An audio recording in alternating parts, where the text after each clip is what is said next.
تو ساتھیو، اللہ رب العالمین کا بے شکر احسان اور کرم ہے کہ اللہ تعالیٰ نے ہم سب کو اس عظیم مجلس میں مجتمع فرمایا۔ ایسی مجلسیں اللہ رب العالمین کو بے حد پسند ہیں۔ احادیث سے ملتا ہے کہ چند لوگ ہوں گے جو میدان حشر کے بہت خطرناک جو ماحول ہوگا کہ کوئی شخص اپنے جو ہے گناہوں کے اعتبار سے اپنے ٹخنوں تک اپنے پسینے میں ڈوبا ہوا ہے، کوئی شخص جو ہے وہ اپنے گھٹنوں تک اپنے پسینے میں ڈوبا ہوا ہے، کوئی شخص جو ہے کمر تک، کوئی گردن کی ہنسلی تک، اور یہاں تک کوئی شخص جو ہے وہ اپنے ہی پسینے میں ہوتے کھا رہا ہوگا اپنے گناہوں کی وجہ سے۔ اس وقت بھی کچھ لوگ ایسے ہوں گے جو نور کے ممبروں پہ آرام سے تکیہ لگائے ہوئے بیٹھے ہیں۔ پوچھا گیا یا نبی اللہ، یا رسول اللہ صلی اللہ علیہ وسلم، وہ کون لوگ ہوں گے؟ فرمایا وہ لوگ ہوں گے جو مسجدوں میں آ کے یا ایک جگہ بیٹھ اور الگ الگ خاندانوں سے، الگ الگ قبیلوں سے، الگ الگ محلوں سے آ کے ایک جگہ بیٹھے، اس لیے کہ صرف اللہ اور اس کے رسول صلی اللہ علیہ وسلم کی بات کو کرنے اور سننے کے۔ تو یہ نہایت عظیم مجلس ہے، لیکن افسوس کہ اس کی حقیقت کو ابھی ہم لوگ سمجھ نہیں، ابھی اس کا یقین ہمارے اندر نہیں اترا ہے کہ دعوت کا کام جو ہے وہ در حقیقت کیا ہے کہ کسی ایک بہت بڑے بیلن کی طرح ہے، لوہے کا بہت بڑا کوئی بیلن ہے۔ اب اس میں چند لوگ جو ہے وہ جی جان سے لگے ہوں گے آگے، جو پوری اپنی طاقت سے اس بیلن کو دھکیل رہے ہوں گے، اس رولر کو دھکیل رہے ہوں گے، اپنی ساری جان لگا دے رہے ہیں خرچ کر کے کہ اس بیلن کو فلاں جگہ تک لے کے جانا ہے، اس رولر کو۔ کچھ لوگ ہوں گے جو تھوڑا دیکھا دیکھی ہوا دھکا مار رہے ہوں گے، اور کچھ لوگ ایسے ہوں گے وہ آپس میں باتیں بھی کر رہے ہوں گے، موبائل بھی چلا رہے ہوں گے، ایسے ہاتھ بھی لگائے ہوئے ہوں گے کہ چل رہا ہے بھائی، چل رہا ہے بھائی، ہم لگا رہے ہیں۔ تو وہ طاقت تو نہیں لگا رہے ہیں لیکن شامل ہیں بہرحال اس میں۔ تو ہم لوگوں کا معاملہ کس کی طرح ہے؟ بس انہیں لوگوں کی طرح ہے کہ جو سب سے پیچھے ہیں لیکن جڑے ہوئے ہیں، کہ سمجھ رہے ہیں کہ ہم بس دعوت کام کر رہے ہیں، بس کر رہے ہیں۔ حقیقت میں در حقیقت کر وہ چند لوگ رہے ہیں جو تمام تر قربانیوں کے ساتھ کر رہے ہیں، لیکن ان کی برکت سے ہماری بھی محنت کو اللہ تعالیٰ قبول کر لیں گے، اس کا یقین ہونا چاہیے۔ کہ ایک مرتبہ ایک بزرگ نے دیکھا کہ دو فرشتے آپس میں بات چیت کر رہے ہیں، حج کا موسم تھا، مکمل ہو چکا تھا۔ پوچھا، ایک فرشتے نے دوسرے فرشتے سے پوچھا، یہ بتاؤ کتنے لوگوں نے حج کیا اس بار؟ پہلا والا بولا 6 لاکھ لوگوں نے حج کیا۔ تو دوسرا بولا، پوچھنے لگا کہ قبول کتنے کا ہوا؟ تو پہلا والا بولا 6 لوگوں کا قبول ہوا ہے۔ 6 لاکھ لوگوں کا حج ہوا اور قبول صرف 6 لوگوں کا ہوا، تو بڑے افسوس کی بات ہے۔ تو پہلے والے نے کہا در حقیقت اللہ نے اس ایک حاجی کی برکت سے باقی کے 1 لاکھ لوگوں کے حج کو قبول کیا۔ تو اس طریقے سے 6 کی وجہ سے اللہ تعالیٰ نے 6 لاکھ حاجیوں کے حج کو قبول کر لیا۔ ٹھیک اسی طریقے سے دعوت کی محنت ہے کہ ہم اب اس میں اپنے آپ کو کسی نہ کسی درجے میں لگا کے رکھیں، کسی نہ کسی طریقے سے جوڑ کے رکھیں۔ یہ دعوت کی کوئی محنت کوئی چھوٹی موٹی محنت نہیں ہے، اس میں ساری جان، سارا مال، سارا وقت ہم لگا ڈالیں وہ بھی کم ہے، کیونکہ یہ تو وہ اعلیٰ کام ہے، وہ عرصہ کام ہے جو اللہ تعالیٰ نے نبیوں سے لیا ہے۔ اللہ رب العالمین نے انبیاء کرام کو سکھایا ہے باقاعدہ کہ فرعون کے زمانے میں حضرت موسیٰ علیہ السلام کو بھیجا اور فرعون کی ہی گود میں موسیٰ علیہ السلام کو پال کے دکھایا،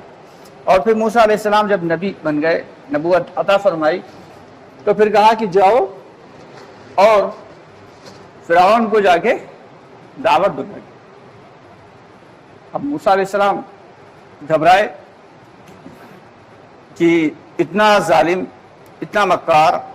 اور اتنا خوفار قسم کا فرعون ہے، کہیں وہ ہمیں نقصان نہ پہنچا دے۔ اس کے علاوہ ایک فکر کی بات یہ بھی تھی کہ موسیٰ علیہ السلام نے بچپن میں اپنی حقیقت کو ثابت کرنے کے لیے اللہ نے جو ہے حکم دیا تھا، تو جلتا ہوا انگارہ اٹھا کے منہ میں رکھ لیا تھا، جس کی وجہ سے زبان میں لکنت تھی، صاف زبان سے بات نہیں نکلتی تھی۔ چنانچہ موسیٰ علیہ السلام نے کہا، یا رب العالمین، ہم تو ہماری زبان میں بھی لکنت ہے اور ہم اپنے آپ کو اس درجے کا نہیں پاتے ہیں کہ ہم جائیں، آپ میرے بھائی ہارون کو میرے ساتھ کر دیجئے اور ہم دونوں لوگ جا کے اپنی بات کو فرعون کے سامنے پیش کریں گے۔ تو اللہ رب العالمین نے کہا، جنرلی تو یہ ہوتا کہ اللہ تعالیٰ بھیج دیتے کہ ٹھیک ہے، ہاں ہارون کو بھی ساتھ میں لیے جاؤ، اب تمہارا بھائی ہے، لیکن نہیں، اللہ تعالیٰ نے پہلے ہارون کو ہارون علیہ السلام بنایا، یعنی نبوت عطا فرمائی، ہارون علیہ السلام بنایا، پھر کہا آپ جاؤ، اور پھر اللہ تعالیٰ نے دعوت کا طریقہ کار بتایا، کیا کرنا ہے، کیسے کرنا ہے۔ قرآن پاک میں باقاعدہ اللہ تعالیٰ نے ذکر فرمایا اس کا کہ جاؤ اور سنو، دیکھو فرعون کو ذرا نرمی سے دعوت دینا، ہو سکتا ہے وہ تمہاری دعوت قبول کر لے، حالانکہ اللہ تعالیٰ سے زیادہ بھلا کون جاننے والا ہے؟ اللہ تو اللہ ہے، اللہ کو سب معلوم ہے کہ جو شخص اپنے آپ خود کو جو ہے اللہ ہونے کا اور خدا ہونے کا دعویٰ کر رہا ہو، وہ موسیٰ علیہ السلام کی دعوت بھلا کیسے قبول کرے گا؟ لیکن اللہ تعالیٰ نے ایک طریقہ کار بتایا دعوت کا، کہ دعوت جو ہے وہ نرمی سے ہی دی جائے گی، سختی میں نہیں چلے گی، کہ جاؤ اور ذرا نرمی سے دعوت دینا، ہو سکتا ہے وہ تمہاری دعوت قبول کر لے۔ چنانچہ وہ ایک بڑا قصہ ہے۔ تو سوچنے اور سمجھنے والی بات یہ ہے کہ جس کام کے لیے اللہ تعالیٰ نے خصوصی طور پہ انبیاء علیہ السلام کو چنا، وہ اعلیٰ محنت، وہ رفع محنت ہم سب کے آقا نامدار محمد مصطفیٰ صلی اللہ علیہ وسلم کو عطا فرمائی۔ اب غور کرنے والی بات یہ ہے کہ دنیا میں جب بھی برائی آتی تھی تو اللہ تعالیٰ نبی کو بھیج دیتے تھے، نبی آتے تھے تو دنیا میں دعوت دیتے تھے، لوگوں کو، قوموں کو دعوت دیتے تھے۔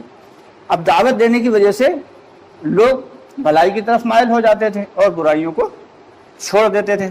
دھیرے دھیرے کر کے پورا کا پورا علاقہ، پوری بستیاں جو ہے وہ نیکوکار بن جاتی تھی۔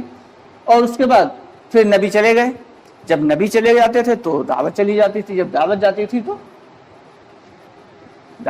تو لوگوں کی زندگیوں سے دین بھی چلا جاتا تھا،